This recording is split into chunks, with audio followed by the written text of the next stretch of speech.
Hey there, folks. Welcome to Spectrum Pulse. We talk about music, movies, art, and culture, and it's Billboard Breakdown.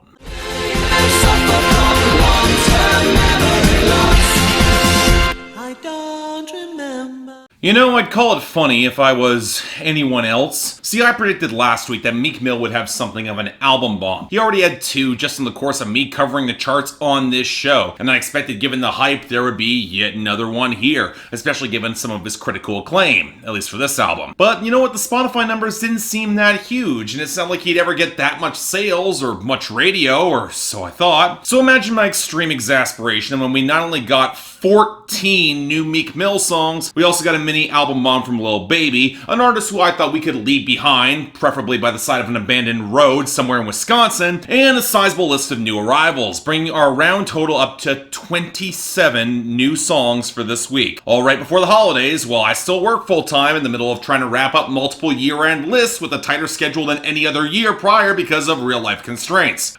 Yeah, so screw it. Album bomb rules are in effect, albeit slightly revised from their original outing from the Carter 5, given that I'm not reviewing Meek Mill's new album formally, as if there'd be all that much to say that time around. But with the suggestions taken from you all the last time I did this, that the only songs I cover are his breakthroughs in the top 40, and any that would wind up as the best or worst of the week, or their honorable mentions too. Now that still comfortably gives me over a dozen new songs to talk about, and if anybody wants to complain about this, especially given that Meek Mill's under Atlantic, which is under Warner, and that likely means this video will wind up copyright claimed, then I won't get a dime from it. You know what, you go produce 200 plus episodes of a 20-minute weekly series with a day's turnaround time on your own for over 4 years, then get back to me. So now that I've handled that round of complaints, not particularly well, but it happens, our top 10, and as I predicted, Thank You Next by Ariana Grande is back at number 1. While I personally wasn't that much of a fan of the video, and she's not dominant on sales, the streams, the YouTube, and frankly disgusting radio traction has cemented this on top, probably until the end of the holidays, unless we get a surprise. And as expected, Sicko Mode by Travis Scott had a steep drop-off this week at number 2. Still good on streaming, but the sales drop-off and weakening radio means I can see this taking some hits very soon, especially against Without Me by Halsey this week up to number 3, which despite being garbage has traction in every category, although the margins are too great to make a serious play for the number 1. Hell, it overtook Happier by Marshmello and Bastille down to number 4, because despite good radio gains, the sales, the streaming, they both slipped, which are not good signs going forward for the next few weeks. Then we got High Hopes by Panic at the Disco holding number 5 with good sales and radio gains that will not die, but it's got no comparable streaming, which places it in a precarious position. Granted, I don't think it's too vulnerable to our newest top 10 entry at number 6, Going Bad by Meek Mill featuring Drake. Now I'll talk more about the song later, but suffice to say that I'm not surprised this reunion broke the top 10 with a ton of streaming and big sales, although I don't expect it to last long in the top 10 given that it doesn't really have radio behind it. What I think will last, and probably will make the most credible run for the number 1, is All I Want for Christmas Is You by Mariah Carey, re-entering the top 10 at number 7 with a robust sales and streaming to credibly make a run there. And the rest,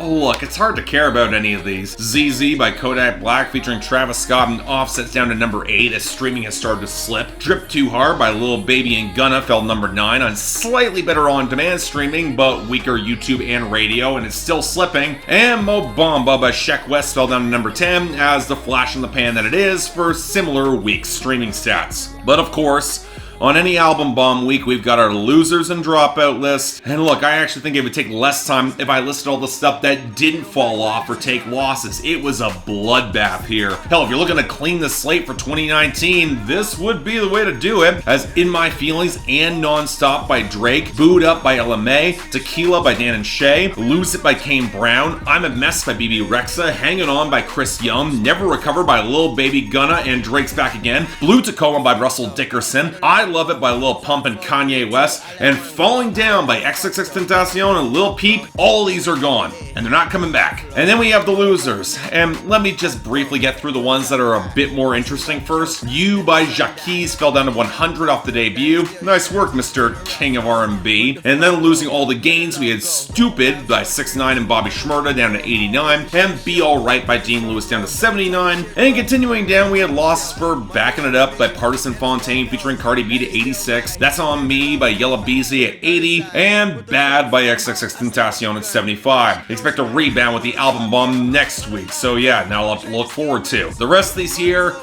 look, I'm just gonna list them from the bottom up. This is nuts otherwise. So, 16 by Thomas Retfeld, 99. Ella Queer Bebe by Anuel AA and Romeo Santos went to 97. Good Girl by Dustin Lynch dropped to 96. No Stylist by French Montana and Drake hit 95. Consequences by Camila Cabello slipped down to 94. Smile, Living My Best Life by Lil Duval, Snoop Dogg, and Ball Greasy hit 92. And Burnin' Man by Dierks Bentley featuring Brothers Osborne flamed out at 90. Then we had Fine China by Future and Juice WRLD breaking at 88. Close Friends by Lil Baby breaking at 84. Armed and Dangerous by Juice WRLD falling to 76. Arms Around You by XXXTentacion, Lil Pump, Maluma, and Sway Lee hitting 74. Lost in Japan with Shawn Mendes and Zedd losing at 71. When the Party's Over by Billie Eilish fading down to 68. Lie by NF sputtering out at 65. Best Shot by Jimmy Allen missing at 59. Ring by Cardi B featuring Kalani breaking at 58. And Fifi by 6ix9ine featuring Nicki Minaj and Murda Beats finally hitting 52. And to end things off, we had Uproar by Lil Wayne dying off at 50, God Is a Woman by Ariana Grande breaking to 48, Taste by Tyga featuring Offset losing to 47, Broken by Lovely the Band shattered at 45, I Like It by Cardi B featuring Bad Bunny and J Balvin losing at 42, Shallow by Lady Gaga and Bradley Cooper drying up at 38, and Natural by Imagine Dragons crashing down at 35. And you would think, with that many losers and dropouts, we wouldn't even have gains of returning entries, and that's where you're wrong, because getting the second half of his tracking week gives a big boost to 6ix9ine, where Waka with a Boogie with the Hoodie rose up to 51, Kika with Tory Lanez rose up to 44, and Mama with Kanye West and Nicki Minaj up to 43. Now, it's not all bad, we don't have any returning entries there, and the boost for Dangerous by Meek Mill, PNB Rock, and Jeremiah, it's not bad, 31, but right now I'm taking some solace in the gains for The Christmas Song by Nat King Cole at 29. Not a lot, but it's worth it.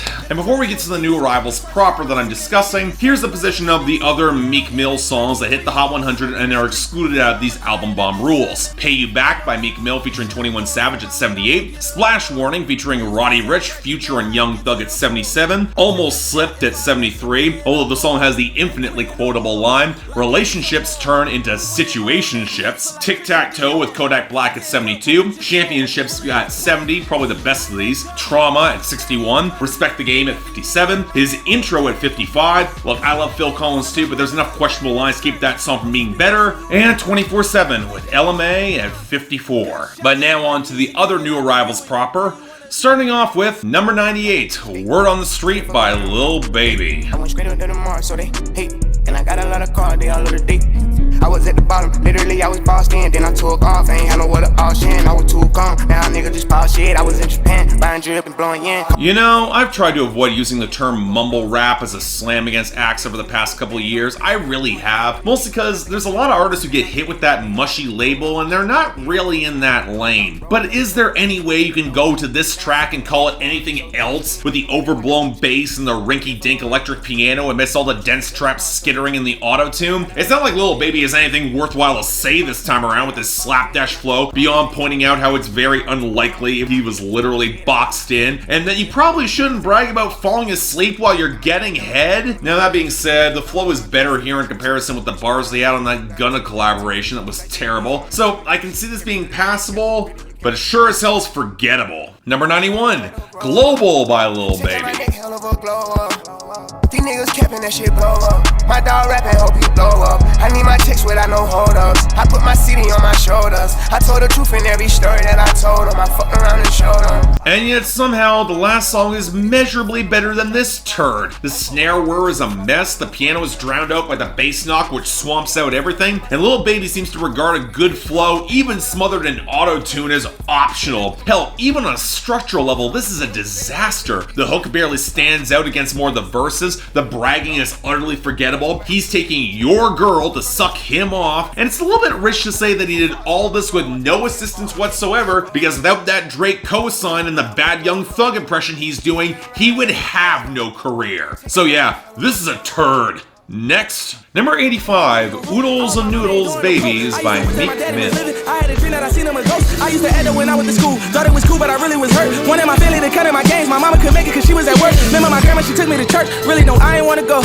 Remember I kissed my aunt in the casket and her forehead was cold. So you know, if I'm gonna highlight a Meek Mill song that I really like this week, it would probably be this one. And funnily enough, not for the production, which kind of overstuffs the soul sample a little bit and doesn't really quite have the body it needs to really give Meek the foundation. But when it comes to the content, a lot of the flows, Meek Mill delivers here, describing his poverty as a kid, the deaths of his father, aunt, and cousin, a justice system that is systemically broken to keep people incarcerated, and when you place this song up against some of the violence in some of his other songs, you might be able to see why a judge might see him as violent, but then again, the gross miscarriage of justice surrounding his sentencing in his case, it does a lot to justify his anger. But Meek Mill's not done here either, because not only does he take some well-deserved shots at Kanye West's ignorance and his slavery comments on TMZ, but he also places himself in the position of having to explain to billionaires who have supported him the truth about life in the trap, where if the father's locked up or dead and the mother's gotta work 8 hours, who's gonna look after the kids to prevent the whole cycle from continuing anew? And look, I don't think anybody would call this the most nuanced perspective on criminal justice system and systemic racism in hip-hop, but you know what? The anger is palpable, and the points feel well enough executed to click, so yeah.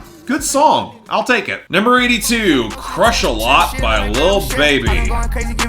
She ain't tryna go with me, I'm a player. I crush a lot, baby girl, I'm a player. Connect the dots, then I plug up the scale. If we get caught, they gon' give me the jail. Fuck the law, make them earn what they pay. Well, it's more competent than global, but is that honestly saying much with this? The flow switches might be competently executed, but it's not like those deeper synth embellishments on that intro or used much on the actual song. I kinda wish they were, which makes it all the more forgettable brag rap with no coherent punchlines and even less charisma. You know what I think what really bothers me the most about Lil Baby is that he's got the same problem with Big Sean and cramming too many syllables into his bars in each verse with no consideration for cadence or internal meter. But you know what? At least Big Sean can show more effort and bring more punchlines than this. They're corny, but at least he's trying. In other words, this is just mediocre. Let's move on. Number 81, Foot Fungus by Ski Mask the Slump God. Nigga, no parts. Niggas still getting buns, hot dogs. Niggas not fucking with your coleslaw. So I'll be honest, this is the first time I've ever really had the chance to hear anything from Ski Mask the Slump God. Yeah, I know his hype has been growing for the past little while, but there's always been a part of me that always dropped him into the camp of up-and-comers that I wouldn't really need to care about unless they charted here. And for him, I just never really expected it to happen. I thought he was too inconsistent. But now we get a song called Foot Fungus here, and is this a joke? I mean, from what I've understood, Ski Mask has always had a goofy meme side to him, and that certainly comes through on his hook with the non sequitur of coleslaw and that slapdash but surprisingly well-structured flow, but I'm not sure how well all of his humor connects. I mean, for one, dripping like he just took a shit and clogged the toilet might have just killed the drip in all context, and really I gotta thank him for that. But then he's spooning with your bitch like he just pulled out a yogurt, and paired with all the dark hollow grind of this production, I mean, it's hard not to feel like at least some of the joke is coming at my expense, and that Ski Mask hasn't quite differentiated himself enough from his peers here in order to earn that. Granted, I did enjoy this more than Lil Baby, but that's not saying much. Let's move on. Number 67, Nothing Breaks Like a Heart by Mark Ronson featuring Miley Cyrus. Nothing breaks like a heart. Nothing breaks like a heart. You know, if I were to look back on Miley's career over the past 5 years and see the amount of squandered fame and potential, it is genuinely exasperating. I guess that's how many free passes nepotism will get you, but man alive, some smarter creative decisions could have put it in a much better place than this. Anyway, she's teaming up with Mark Ronson here, and okay, let's get this out of the way now. It's very obvious that Miley Cyrus is trying to follow in the same country, Americana, roots rock adjacent lane that Kesha and Lady Gaga have slipped into in the past couple of years, which is arguably given her thicker twang in her vocal tone where Miley belonged anyway. And even bringing in Jamie XX for additional production support can't hide how this song just doesn't quite have the same texture or bite as the best songs that are pop leaning in this lane. But I also can't front. this is Miley Cyrus's best song since F.U. and absolutely a great song for her to return with. For one, Miley Cyrus has always had a fondness for a darker, swaggering groove with a lot of minor key progressions, and this is that to a T. Complete with the more lush strings that collapses into the gentle, sandy percussion, the firmer bass groove, and the layers of deeper acoustics and real strings behind it. This is Miley in Jolene mold, burned out mid-breakup. And bringing in more pop country, how about more of this and less of, I don't know, the majority of what Nashville is shitting out? Because, yeah, I really like this. This is excellent. Definitely want to hear more. Good job, Mark Ronson and Miley. Great song. Number 66, Ready by Lil Baby featuring Gunna. Dipping sauce like I'm chili. Set that flick into the floor when it's chilly. I got big booty bras at the telly.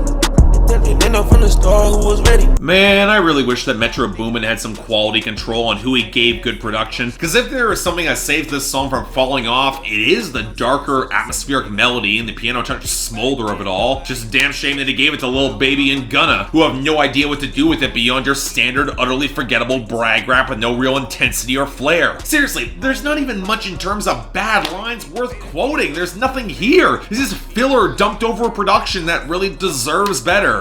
So yeah, I don't care about it. Let's move on. Number 64, Calling My Spirit by Kodak Black. Now I'm grown, I put my heart in it. I had to get down with that chrome and show them niggas I'm serious. And it's like every song I'm on, I be calling my spirits. You know, someone in one of my group chats pointed out that this year might be a high point for Kodak Black's relevance and success. And if that's not a searing indictment of where mainstream rap is right now, I don't know what is. But seriously, even by Kodak Black standards, what is there even to be liked about this? An ugly acoustic line that brings in some really tinny additions to the second verse that sound awful. Kodak Black slurring his way through barely structured flows where he has to reference tunnel vision, and content that is otherwise completely vacant and utterly forgettable from any other Kodak Black verse. And hell, he even referenced how Cardi B may have jacked his flow. And that reminds me, I thought Cardi B jacking his flow was supposed to completely replace Kodak Black and then to just be better in every conceivable way. So why is there still a need for him again?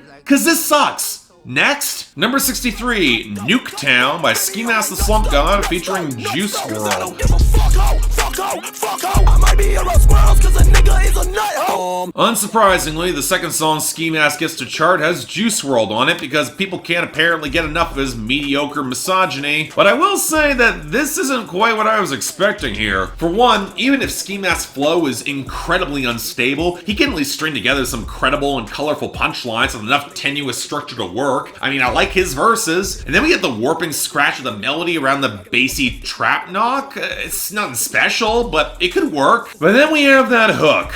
And look, I don't actually mind Ski Mask yelling, but can somebody at least pull him a bit away from the microphone so he doesn't peak in the mix like this? It doesn't sound hard so much as it sounds really badly produced. And I'll say that because then we get Juice WRLD yelling through the majority of his verse. And I won't lie, if he wants to replace 6ix9ine with this sort of delivery, I might be down with it. He's actually pretty credible with it. Granted, this is on a verse where he says that he's screwing your mom, and it kind of undercuts the intensity of split up his screaming like he does, but honestly, he sounded okay. It kind of worked, but yeah, it's not great by any means, but not bad either. We'll have to see where this goes. Number 62, Time by Lil Baby featuring Meek Mill. I'm getting my shine on, I've been on my grind. Feel like I'm different, I'm one of a kind. Wear your Birkin bag, keep her up the bar. Baby, you look better, nigga, you should take it off. Had to play my role, now I'm taking charge. Just got off parole, make the Brody take the charge. Okay, see, this is the sort of team up that actually makes some sense for this week and almost feels emblematic of it. Production with hints of promise, playing with the eerie pianos and the darker vibe. Handicapped by the rappers who just have nothing interesting to say and shakier flows than they really should. Meek's flow in particular feels weirdly clunky against this groove, especially given how little charisma Lil Baby has as he kind of just spreads across the groove but makes it work for him. But beyond that,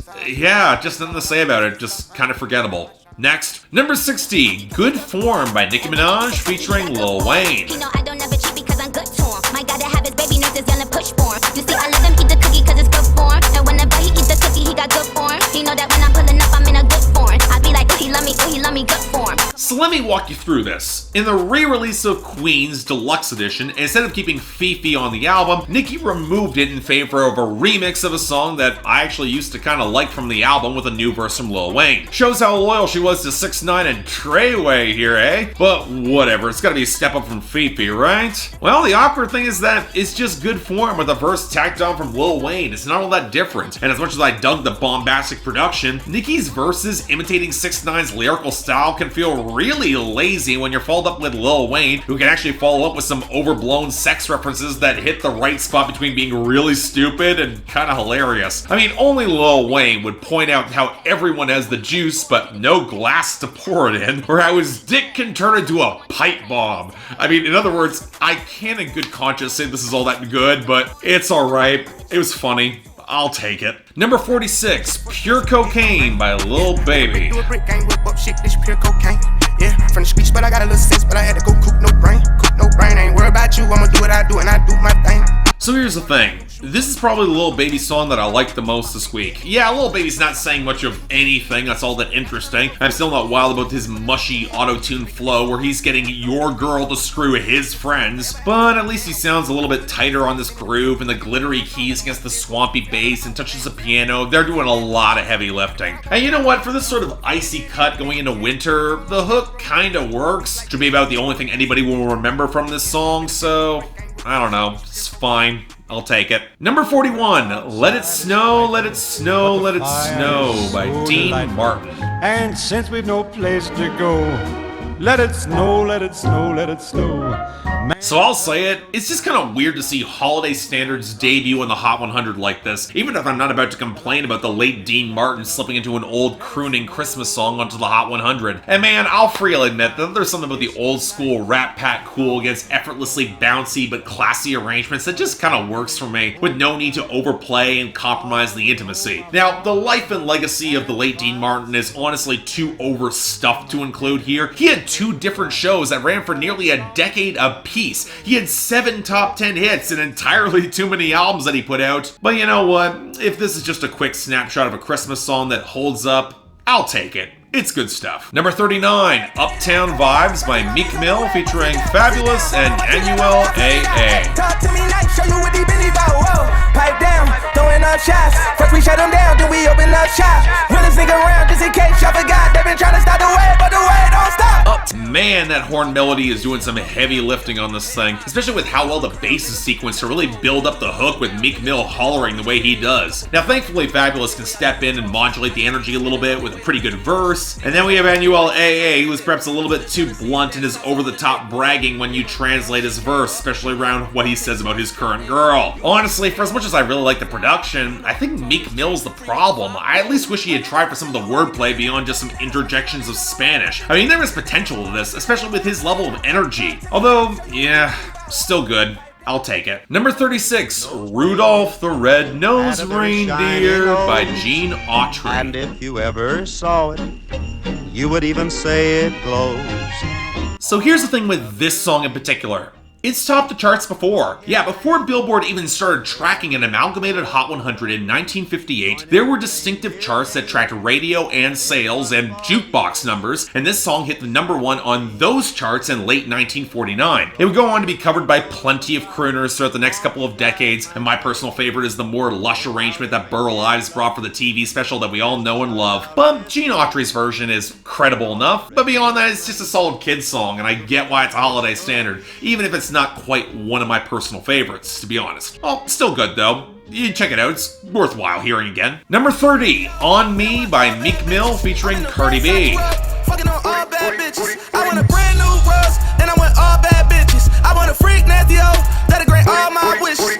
So I'll admit, I was kind of looking forward to this collaboration, because not only did Cardi B prove that she could handle an intro as well as Meek Mill could on her album this year with Get Up 10, but I thought their bluntness would complement each other pretty effectively. But the sad fact is we're stuck with a rubbery groove from Bangladesh that doesn't feel all that propulsive whatsoever, and for as much as Meek Mill is shouting, he's not exactly bringing much here that's interesting beyond just wanting to get laid in all sorts of different ways. And to be fair, it's not like Cardi B brings that much more, but she at least tries for some punchlines, it becomes abundantly clear that she's got better structured bars and really a lot more charisma than Meek Mill has. I'd argue that she got him beat on this song, but if you want the biggest example of that, number 20, What's Free by Meek Mill featuring Rick Ross and Jay-Z. Told my niggas I need you. Through all the fame, you know I stay true.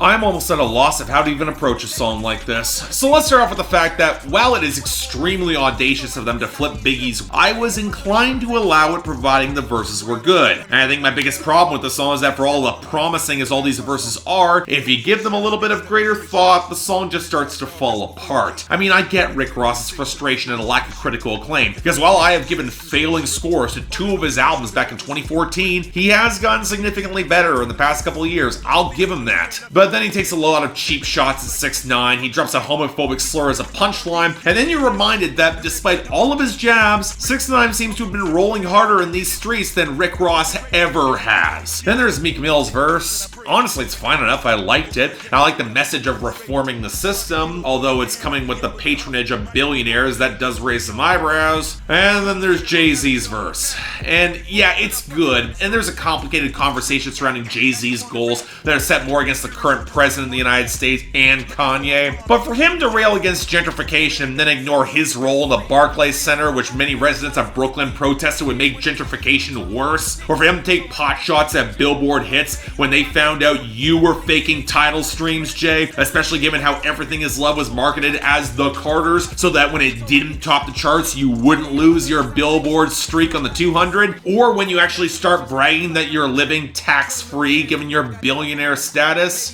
Yeah, Jay, climate's turned against you. I don't have a lot of patience for it. So yeah, you know what? It's not a bad song. I respect a lot of these intentions, but I seriously question those who are just praising this to hell and back, and especially Jay's verse. I mean, his heart's might be in the right place now, but we know what you did, Jay. We've heard the old stuff. Just saying. And finally, number 6, Going Back by Meek Mill featuring Drake. I just put a Richard on the card. I ain't going playing ball, but I'll show you how the fuck you gotta do it. If you really wanna ball till you fall when you're back against the wall, and a bunch of niggas need you to go away. Still going bad on them anyway. And the last of our songs, and while it's far from the worst, I definitely put it among the least that we got this week. Seriously, a badly tuned piano line behind a trap clunker, entirely too much brand name bragging with an underwhelming hook from Drake and a weak verse from the both of them. Honestly, I'm just kinda not surprised that it charted this high thanks to the hype, but it's a reunion that will be forgotten very quickly. It's mediocre at best, utterly forgettable. Let's move on. And that was this week.